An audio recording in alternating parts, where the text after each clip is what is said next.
ये प्रियंका गांधी जी को भी याद रखना चाहिए। चाहे आपका भूतकाल हो, चाहे आपका वर्तमान हो, आप सब लोग, चाहे ईवीएम हो या चाहे कागज पे लिखा हो, जब आप लोगों के चरित्र में जो है किसी तरह की मर्यादा नहीं है। मैं तो नहीं हूं, जनता की प्रतिनिधि हूं, कलाकार तो नहीं हूं। मैं इनको याद दिलाना चाहती हूँ, प्रियंका गांधी जी कहती हैं कि छोड़ो पुरानी बातें, हम पुरानी बातें नहीं करेंगे, हम पुराने लोगों के बारे में नहीं बोलेंगे। तो मैं ये जानना चाहती हूँ कि आपकी जो माता जी हैं वो तो आपकी अध्यक्ष है और इस वक्त की वो अध्यक्ष है। उनकी जो है, आप देखिए, जब उनकी नागरिकता नहीं थी, जब उनके पास 1983 में नागरिकता आई, उसके कितने साल पहले से वो वोट देती आ रही हैं। तो ये जो इनका जो परिवार है, एंटाइटलमेंट से जो ग्रस्त ये इनका परिवार है, ये प्रियंका गांधी जी को भी याद रखना चाहिए। चाहे आपका भूतकाल हो, चाहे आपका वर्तमान हो, आप सब लोग, चाहे ईवीएम हो या चाहे कागज पे लिखा हो, जब आप लोगों के चरित्र में जो है किसी तरह की मर्यादा नहीं है। मैं तो नहीं हूं, जनता की प्रतिनिधि हूं, कलाकार तो नहीं हूं।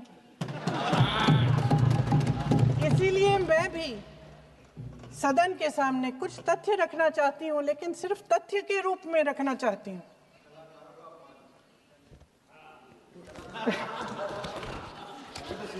मैं उदाहरण दूं, उदाहरण दे देती हूँ। सर मांग रहे हैं सर वंदे मातरम के बारे में, वंदे मातरम की जो सालगिरह पे आपने एक बड़ा कार्यक्रम आयोजित किया था, उसमें प्रधानमंत्री जी ने भाषण दिया। उसमें उन्होंने कहा कि 1896 में पहली बार गुरुदेव रविंद्रनाथ टैगोर ने ये गीत एक अधिवेशन में गाया। उन्होंने ये नहीं बताया कि कौन सा अधिवेशन था। महासभा, हिंदू महासभा का अधिवेशन था, आरएसएस का अधिवेशन था। किस बात से कतरा रहे थे कि ये कांग्रेस का अधिवेशन था। और उदाहरण दूं कि मैं अपना भाषण जारी रखूं। पक्ष के हमारे साथी इतने अहंकारी हो गए हैं कि अपने आप को महात्मा गांधी जी से, रविंद्रनाथ टैगोर जी से, राजेंद्र प्रसाद जी से, बाबा साहब अंबेडकर जी से, मौलाना आजाद जी से, सरदार पटेल जी से, सुभाष चंद्र बोस जी से बड़ा समझने लग गए हैं। मोदी जी का अपने भाषण में ये कहना कि राष्ट्रगीत को एक विभाजनकारी सोच द्वारा काटा गया, उन सब महापुरुषों का अपमान है जिन्होंने अपना पूरा जीवन इस देश की आजादी की लड़ाई में झोंक दिया। वंदे मातरम को विभाजित करने का आरोप लगाकर आप पूरी संविधान सभा पर आरोप लगा रहे हैं, उसके हर एक नेता को दोषी ठहरा रहे हैं। ये हमारी संविधान सभा और हमारे संविधान का खुला वार है। और जहां तक जवाहरलाल नेहरू जी की बात है,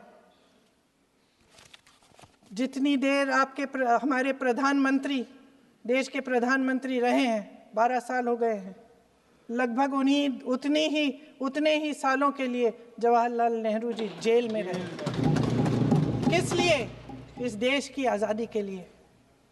उसके बाद 17 साल के लिए प्रधानमंत्री रहे। आप बड़ी आलोचना करते हैं इनकी, लेकिन अगर इन्होंने इसरो नहीं बनाया होता तो आज आपका मंगलयान नहीं होता। अगर डीआरडीओ नहीं बनाया होता तो तेजस नहीं बनता। अगर आईआईटी और आईआईएम नहीं बनाए होते तो हम आज आईटी में आगे नहीं होते। अगर एम्स नहीं बनाया होता तो हम कोरोना की जब बड़ी चुनौती का सामना कैसे करते? हाँ, वही बना कुछ भी। इसका मतलब है इस मुद्दे का जवाब नहीं है आपके पास। अगर इन्होंने बीएचईएल, गेल, सेल, भाखड़ा नंगल ये सब नहीं बनाया होता जो आप सब बेच रहे हैं, तो ये विकसित भारत कैसे बनता? और मत कहिए बाकी। पंडित जवाहरलाल नेहरू इस देश के लिए जिए। सुन लीजिए, बाकी भी भेज देंगे जी। पंडित जवाहरलाल नेहरू इस देश के लिए जिए और देश की सेवा करते करते उन्होंने दम तोड़ा।